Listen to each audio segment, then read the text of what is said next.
Good morning વિદ્યાર્થીઓ. આપણે એસએસમાં જે ચેપ્ટર 15 છે એમાં ગયા લેક્ચરમાં બજાર પદ્ધતિનો અભ્યાસ કર્યો અને ત્યારે મેં તમને કીધું હતું કે ઉત્પાદનના સાધનોની વહેંચણીની મુખ્ય બે પદ્ધતિઓ છે, બજાર પદ્ધતિ અને સમાજવાદી પદ્ધતિ. બંને એકબીજાની તદ્દન વિરોધી પદ્ધતિઓ છે, કારણ કે બજાર પદ્ધતિમાં બધું જ ખાનગી ક્ષેત્ર પાસે હોય છે, જ્યારે સમાજવાદી પદ્ધતિ જે છે કે જેમાં બધું જ સરકાર પાસે. તો જે પદ્ધતિમાં બધું સરકાર પાસે હોય તેને સમાજવાદી કહેવાય અને ખાનગી ક્ષેત્ર પાસે જેમાં હોય એને બજાર પદ્ધતિ. બરાબર છે. તો આ બંને પદ્ધતિઓ જે છે એ એકબીજાની તદ્દન વિરોધી શા માટે? એકમાં બધું સરકાર પાસે અને બીજીમાં બધું ખાનગી ક્ષેત્ર પાસે. હવે આપણે આ સમાજવાદી પદ્ધતિ છે એનો અભ્યાસ કરીએ છીએ. તો સમાજવાદી પદ્ધતિ, બરાબર છે.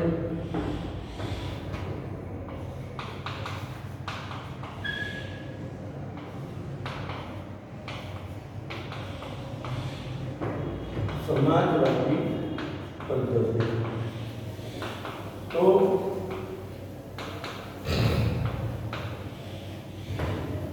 જે પદ્ધતિમાં ઉત્પાદનના તમામ સાધનોની માલિકી ખાનગી ને બદલે કેવી હોય છે? સરકાર પાસે. તમામ નિર્ણયો સરકારના હસ્તક હોય.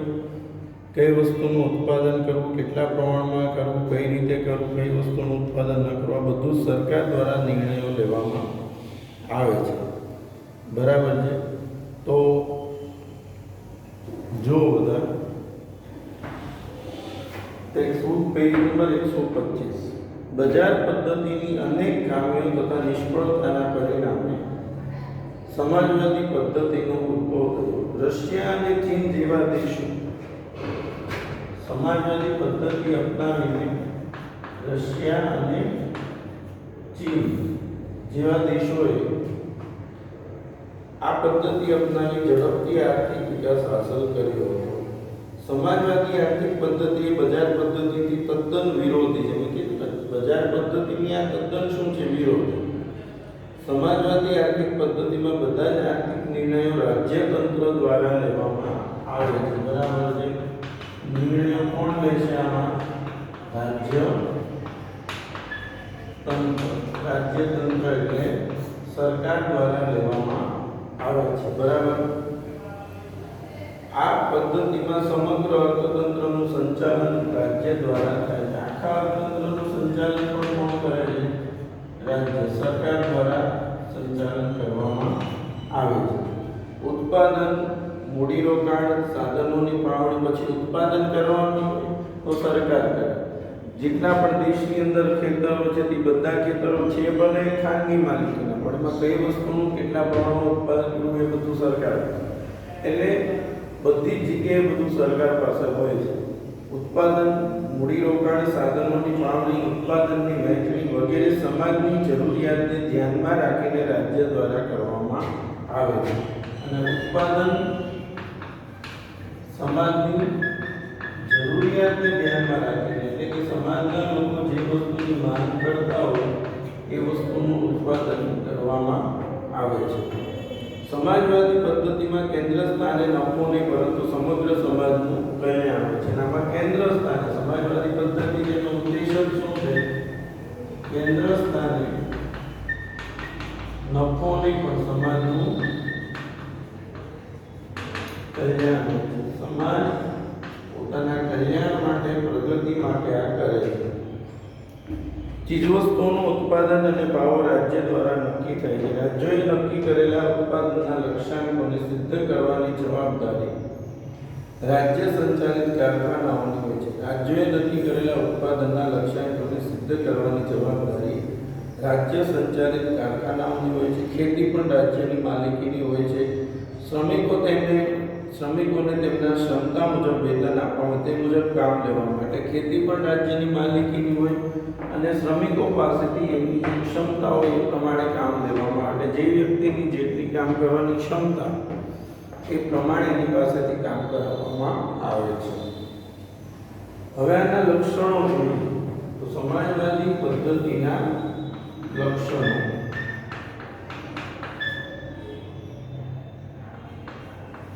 તો પહેલું, ઉત્પાદનના સાધનોની માલિકી રાજ્યની હોય છે.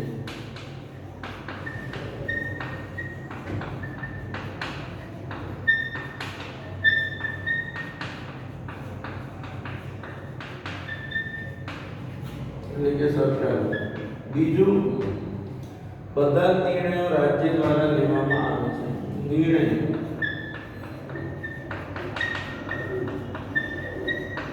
રાજ્ય દ્વારા લેવામાં આવે છે. ત્રીજું, આર્થિક પ્રવૃત્તિના કેન્દ્રમાં નફો નહીં પરંતુ સમાજનું હિત હોય છે. બરાબર. એટલે કેન્દ્રમાં નફો નથી, સમાજવાદી હોવાથી એનો ઉદ્દેશ સેવાનો છે, સમાજને મદદરૂપ થવાનો. એ કેન્દ્રમાં નફો ન હોય એ સમાજનું હિત હોય છે. ચોથું, શ્રમિકોને કામના બદલામાં વેતન ચૂકવવામાં આવે છે. શ્રમિકોને કામના બદલામાં શું ચૂકવવામાં આવે છે? વેતન. બરાબર. ટૂંકમાં આ જે પદ્ધતિ છે એમાં બધું સરકાર પોતાના હસ્તક રાખે છે. ખાનગી ક્ષેત્ર કોઈ જગ્યાએ નથી હોતું, એટલે આને સમાજવાદી પદ્ધતિ કહેવામાં આવે છે. બરાબર. હવે લક્ષણો પછી સમાજવાદી પદ્ધતિના લાભ. આ પદ્ધતિ અપનાવવાથી શું લાભ થાય છે, શું ફાયદો થાય છે? તો જો પહેલું, સમાજની જરૂરિયાત મુજબ ઉત્પાદન. મેં હમણાં જ સમજાવ્યું કે આમાં સમાજનું હિત ધ્યાનમાં લે છે. એટલે એ લોકો કઈ વસ્તુ બનાવશે કે જેમાં સમાજનું હિત જોડાયેલું છે. નફો જેમાં મળતો હોય એવી મોટશોખની વસ્તુ નહીં બનાવે, પણ સમાજનું હિત ધ્યાનમાં રાખીને ઉત્પાદન થાય છે. એટલે સમાજની જરૂરિયાત ધ્યાનમાં રાખી ઉત્પાદન થાય છે. નફો એટલે મોટશોખની વસ્તુનું ઉત્પાદન થતું નથી.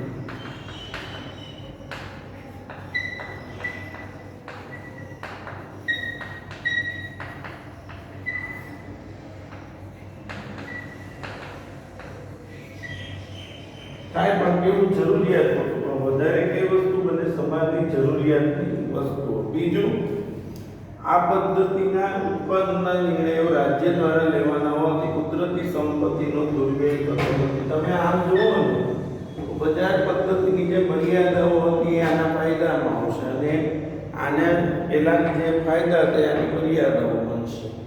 તો પહેલું, સમાજની જરૂરિયાતો ધ્યાનમાં રાખી ઉત્પાદન થાય, મોટશોખની વસ્તુનું ઉત્પાદન થતું નથી.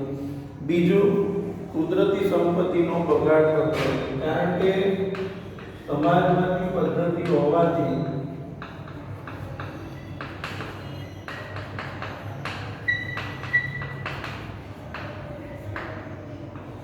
ત્રીજું, આવક અને સંપત્તિની અસમાનતા દૂર થાય છે. આવક અને સંપત્તિની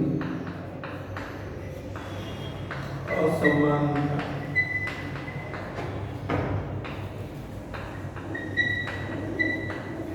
આમાં આવક અને સંપત્તિની કોઈ અસમાનતા એટલે ધનિક ધનિક બને, ગરીબ ગરીબ બને એવું આમાં મળતું નથી. અને ગ્રાહકોનું શોષણ કરવું. સમાજવાદી પદ્ધતિ હોવાથી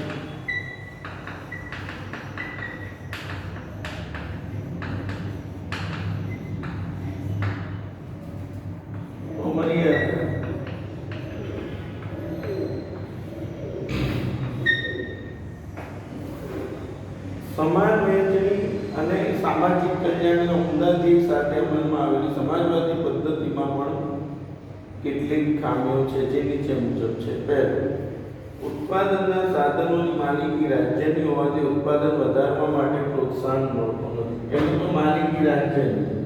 હવે જો ખાનગી હોય ને તો હરીફાઈ હોય તો ઉત્પાદન વધારવાનું પ્રોત્સાહન મળે. હવે આમાં તો બધું સરકાર પાસે છે, એટલે કોઈ સાથે હરીફાઈ તો કરવાની નથી, અને હરીફાઈ કરવાની ન હોવાથી ઉત્પાદન વધારવા માટે પ્રોત્સાહન મળતું નથી. એટલે હરીફાઈ ન હોવાથી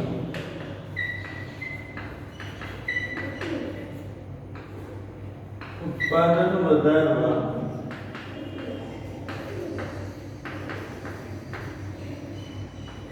પ્રોત્સાહન મળતું નથી. બીજું, સ્પર્ધા કે હરીફાઈના અભાવના કારણે અર્થતંત્રમાં સંશોધનને વેગ મળતો નથી. સ્પર્ધા કે હરીફાઈના અભાવને કારણે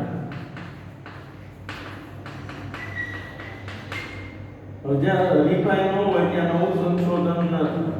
તમે સંશોધન ક્યારે કરો? બીજા કરતા તમારે સારું લગાડવાનું હોય તો, કે ભાઈ મારી પ્રોડક્ટ બીજા કરતા સારી હશે તો વધુ વેચાશે. એ હરીફાઈ હોય તો તમને એમ થાય કે આપણે કંઈક નવીનતા લાગે, પણ અહીંયા તો સરકારની પાસે બધું છે, કોઈ હરીફ જ નથી. અને હરીફાઈ નથી એટલે નવ સંશોધનને વેગ મળતો નથી. એટલે સ્પર્ધા કે હરીફાઈના અભાવને કારણે સંશોધનને વેગ મળતો નથી, નવા સંશોધનો થતા નથી. ત્રીજું, આ પદ્ધતિમાં વ્યક્તિગત સ્વાતંત્ર્ય જળવાતું નથી. આપણી જે સ્વતંત્રતા હોય એ નથી રહેતી. જે તમારે કઈ વસ્તુ ખરીદવી, કેટલું બનાવવું, એ બધું તમે નક્કી કરતા. આમાં તમારું કોઈ સ્વતંત્રતા હોતી નથી. એટલે વ્યક્તિગત સ્વાતંત્ર્ય જળવાતું નથી. અને ચોથું, રાજ્યના સંપૂર્ણ હસ્તક્ષેપના કારણે અમલદારશાહીનો ભય ઊભો થાય છે. જો સરકારનો અંકુશ હોય, રાજ્યનો હસ્તક્ષેપ એટલે અમલદારશાહી એટલે જે ઉપરી અધિકારીઓ છે એ પોતે મનમાં આવે એવું કામ કરાવે એટલે અમલદારશાહી કહેવાય. કારણ કે એમને ખબર છે કે અમારી સિવાય બીજો કોઈ ઓપ્શન આપણી પાસે નથી. એટલે રાજ્યનો હસ્તક્ષેપ હોવાથી અમલદારશાહી બરાબર છે નો ભય ઊભો થાય છે.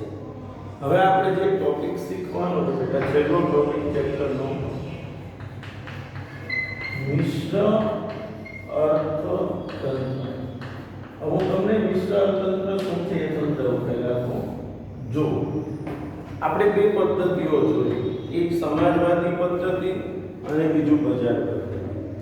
સમાજવાદી પદ્ધતિ અને બજાર પદ્ધતિની ખામીઓ દૂર કરી, બંનેની જે ખામીઓ છે એ દૂર કરી અને બંનેનો સમન્વય સાધવાનો પ્રયાસ જે પદ્ધતિમાં થાય છે, કે બંનેની જે ખામીઓ દૂર કરી અને બંનેના સારા તત્વો સાથેનો સુમેળ સાધવાનો જે પ્રયત્ન કરવામાં આવે છે તેને મિશ્ર અર્થતંત્ર કહે છે. હવે આ જે મિશ્ર અર્થતંત્ર છે એ ભારતે અપનાવ્યું છે.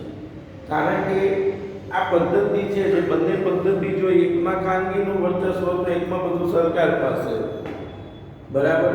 પણ આની વચ્ચેનો જે ત્રીજો માર્ગ છે કે ભાઈ બંનેના સારા તત્વોનો સુમેળ સાધો. બજાર પદ્ધતિમાં સારી બાબતો હોય, સમાજવાદી પદ્ધતિની જે સારી બાબતો છે એને લઈને જે પદ્ધતિ ભારતે અપનાવી છે એને મિશ્ર અર્થતંત્ર તરીકે ઓળખવામાં આવે છે. એટલે મિશ્ર અર્થતંત્રમાં કેવું હોય કે અમુક ક્ષેત્રો છે એ સરકાર પાસે સંપૂર્ણ, જેમ કે રેલવે છે, ટપાલ ખાતું છે, આ બધું ભારતમાં સરકાર પાસે છે. અણુશક્તિ છે, અણુ ઉર્જા, બધું. જ્યારે અમુક ક્ષેત્રો છે સંપૂર્ણપણે ખાનગી માલિકીના હોય, નાના પાયાના ઉદ્યોગ, ગૃહ ઉદ્યોગ, બરાબર છે, ખેતી, પશુપાલન, મત્સ્ય, બગલા બદલાવ છે, આ બધું ખાનગી ક્ષેત્ર છે. અમુક સરકાર પાસે હોય, અમુકમાં સંપૂર્ણ ખાનગી ક્ષેત્ર. અમુક ક્ષેત્રોમાં સરકાર પણ કામ કરે છે અને ખાનગી ક્ષેત્ર પણ કામ કરે છે. જેમ કે તો કે શિક્ષણ, તો શિક્ષણમાં આપણે જોઈએ ખાનગી સંસ્થાઓ પણ છે અને સરકારી સંસ્થાઓ છે. પછી આરોગ્ય, રહેઠાણ, એટલે શિક્ષણ, આરોગ્ય, આ બધી એવી સુવિધાઓ, બેન્કિંગ ક્ષેત્ર કે જેમાં ખાનગી ક્ષેત્ર પણ હોય છે અને સરકાર પણ. ટૂંકમાં જે દેશના અર્થતંત્રમાં આ બંનેનો સમન્વય જોવા મળતો હોય, અમુક તત્વો બજાર પદ્ધતિના હોય, અમુક તત્વો સમાજવાદીના હોય, આને મિશ્ર અર્થતંત્ર તરીકે ઓળખવામાં આવે છે. બરાબર છે. તો હવે આપણે મિશ્ર અર્થતંત્ર વિશે સમજીએ છીએ. તો જો બજાર પદ્ધતિ અને સમાજવાદી પદ્ધતિની કેટલીક મર્યાદાઓના કારણે બંને પદ્ધતિઓની કેટલીક સારી બાબતોનો સુમેળ સાથે, મેં કીધું ને કે બંનેની જે મર્યાદાઓ હતી એને દૂર કરી બંનેની સારી બાબતોનો સુમેળ સાધી મધ્યમ માર્ગ, બરાબર, બજાર પદ્ધતિ અને સમાજવાદી પદ્ધતિની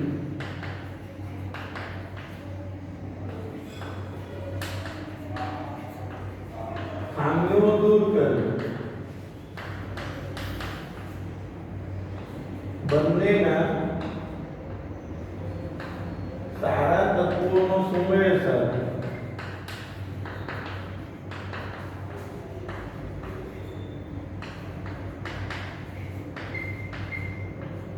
જે મધ્યમ માર્ગ અપનાવવામાં આવે છે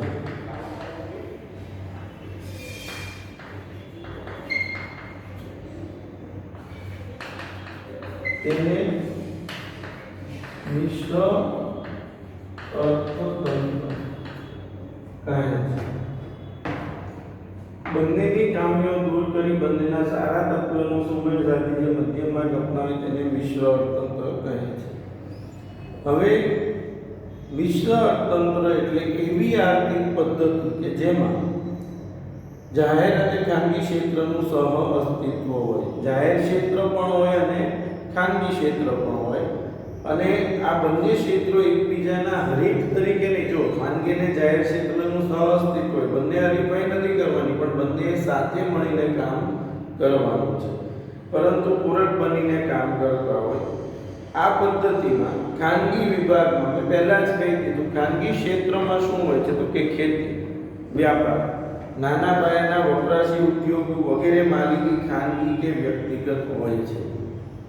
જ્યારે મોટા ઉદ્યોગો, ભારે ઉદ્યોગો, સંરક્ષણ સામગ્રીના કારખાના, રેલવે, વીજળી, રસ્તાઓ, સિંચાઈ વગેરે પાયાની જરૂરિયાત, પાયાના ચાવીરૂપ ક્ષેત્રોની માલિકી રાજ્યની હોય. એટલે અમુકની માલિકી સરકારની હોય છે, જે આપણે વાત કરી ખાનગી વિભાગમાં કયા આવે, ખેતી, વ્યાપાર, નાના પાયાના વપરાશ ઉદ્યોગ. જ્યારે ભારે ઉદ્યોગો, સંરક્ષણ સામગ્રીના કારખાના, રેલવે, વીજળી, રસ્તાઓ, સિંચાઈ વગેરે પાયાના ચાવીરૂપ ક્ષેત્રોની માલિકી રાજ્યની હોય છે. આ પદ્ધતિમાં બજારો સંપૂર્ણ સ્વતંત્ર હોતા નથી. સરકાર દ્વારા જો આમ જોઈએ ને કે સમાજવાદી પદ્ધતિ અને બજાર પદ્ધતિનો સુમેળ સાધેલો છે, તો બજારો મુક્ત ન હોય. કારણ કે જો બજાર મુક્ત ક્યારે હોય, જો સમાજવાદી બજાર પદ્ધતિ હોય, મૂડીવાદી હોય તો હોય, પણ આમાં બજારો સંપૂર્ણપણે મુક્ત હોતા નથી. બરાબર છે. બજારો સંપૂર્ણપણે મુક્ત હોતા નથી. અને જેમ કે સરકાર જુદી જુદી રીતે અંકુશો મૂકેલા હોય, જેમ કે સમાજમાં અનિચ્છનીય વસ્તુઓનું ઉત્પાદન થતું અટકાવવા. અનિચ્છનીય વસ્તુ કોને કહેવાય? સમાજને નુકસાન કરતી વસ્તુઓ એને કહેવાય અનિચ્છનીય. તો અનિચ્છનીય વસ્તુઓનું ઉત્પાદન થતું અટકાવવા તેના પર રાજ્ય દ્વારા ઊંચા કરવેરા નાખવામાં આવે છે. સરકાર જે વસ્તુ સમાજને નુકસાન કરે તેના ઉપર ઊંચા કરવેરા નાખે. જ્યારે જે પર્યાવરણ મિત્ર ટેકનોલોજીનો ઉપયોગ કરતા હોય, જેનાથી પર્યાવરણને ફાયદો થતો હોય, એવા ઉદ્યોગોને સરકાર સબસિડી આપે, રાહતો આપે. એટલે જે નુકસાન પહોંચાડશે એના ઉપર કરવેરા નાખવામાં આવશે, અને જેનાથી ફાયદો થતો હોય સમાજને એ લોકો ઉપર સબસિડી, કરવેરામાં રાહત, અને પછાત વિસ્તારોમાં ઉદ્યોગો સ્થાપવા માટે રાજ્ય દ્વારા સબસિડી, કરવેરામાં રાહત વગેરે જેવા પ્રોત્સાહનો આપવામાં આવે છે. આમ મિશ્ર અર્થતંત્ર એવી આર્થિક પદ્ધતિ છે જેમાં આર્થિક નિર્ણયોની પ્રક્રિયામાં આર્થિક આયોજનને મુખ્ય સ્થાન આપવામાં આવે છે. તે માટે ખાનગી અને જાહેર સાહસોનું સહઅસ્તિત્વ સ્વીકારવામાં આવે છે. આ પદ્ધતિમાં અંકુશો કે નિયંત્રણો હોવાથી, જો અંકુશો સરકારના છે એટલા માટે આને બીજું જે કહીએ તો કે નિયંત્રિત આર્થિક પદ્ધતિ તરીકે પણ ઓળખી શકાય. નિયંત્રિત આર્થિક પદ્ધતિ તરીકે પણ આપણે ઓળખી શકીએ. ભારત, ફ્રાન્સ વગેરે દેશોમાં મિશ્ર અર્થતંત્ર જોવા મળે છે. ભારત, ફ્રાન્સ જેવા દેશોએ મિશ્ર અર્થતંત્ર અપનાવ્યું છે. બરાબર. હવે આપણે આ ત્રણ પદ્ધતિઓ જોઈ. હવેનો જે પેરેગ્રાફ છે એ આનો નથી, એક્સ્ટ્રા છે. તો જો આર્થિક નિર્ણય અને ઉત્પાદનના સાધનોની ફાળવણી માટે બજાર પદ્ધતિ, સમાજવાદી અને મિશ્ર અર્થતંત્રનો અભ્યાસ આપણે કર્યો. પરંતુ આજે વિશ્વના કોઈ પણ દેશની અંદર તમે જોશો તો સંપૂર્ણ બજાર પદ્ધતિ નથી અને સંપૂર્ણ સમાજવાદી પદ્ધતિ પણ નથી. બરાબર છે. બંને પદ્ધતિઓ પોતાનું વિશિષ્ટ સ્વરૂપ ગુમાવી મિશ્ર અર્થતંત્રમાં ભળી ગઈ છે. બજાર પદ્ધતિમાં આજે આયોજન અને રાજ્યનું નિયંત્રણ જોવા મળે છે, જ્યારે સમાજવાદી પદ્ધતિમાં પણ આર્થિક છૂટછાટો અને આર્થિક ઉદારતાની અસર જોવા મળે છે. પરંતુ મિશ્ર અર્થતંત્રમાં પણ ખામીઓ જોવા મળે છે. જેવી કે મિશ્ર અર્થતંત્રમાં શું ખામી છે? આર્થિક અસ્થિરતા. અસ્થિરતા એટલે તેજી મંદી. બરાબર. અને આવા દેશોમાં જ્યારે મંદીની પરિસ્થિતિ આવે ત્યારે બહુ ખરાબ પરિસ્થિતિ, એટલે આર્થિક અસ્થિરતા, સંકલનનો અભાવ, ખાનગી અને જાહેર ક્ષેત્ર મળીને કામ કરતું નથી એટલે સંકલનનો અભાવ. આર્થિક નીતિઓમાં અસાતત્યતા. દેશની નીતિ એક સમાન હોતી નથી, નીતિઓ સતત બદલાતી રહે છે. આર્થિક વિકાસનો નીચો દર વગેરે મર્યાદાઓ મિશ્ર અર્થતંત્રમાં પણ જોવા મળે છે. બરાબર. આપણે અહીંયા આ ચેપ્ટર નંબર 15 પૂર્ણ કર્યું. આવતા લેક્ચરમાં આપણે હવે જે ભૂગોળનો પાઠ છે 8મો, કુદરતી સંસાધનો, એની શરૂઆત કરીશું. બરાબર છે. અને વિદ્યાર્થીઓ આ તમારે લખીને તૈયાર કરવાનું છે. સમાજવાદી પદ્ધતિનો આજે મેં લખેલું જે પ્રમાણે લખીને આખું તૈયાર કરશો તો કોઈ તકલીફ નહીં પડે. અને વિડીયો 2 થી 3 વખત જો અર્થશાસ્ત્રના પાઠોનો એટલે સરળતાથી આવડી જાય. Thank you.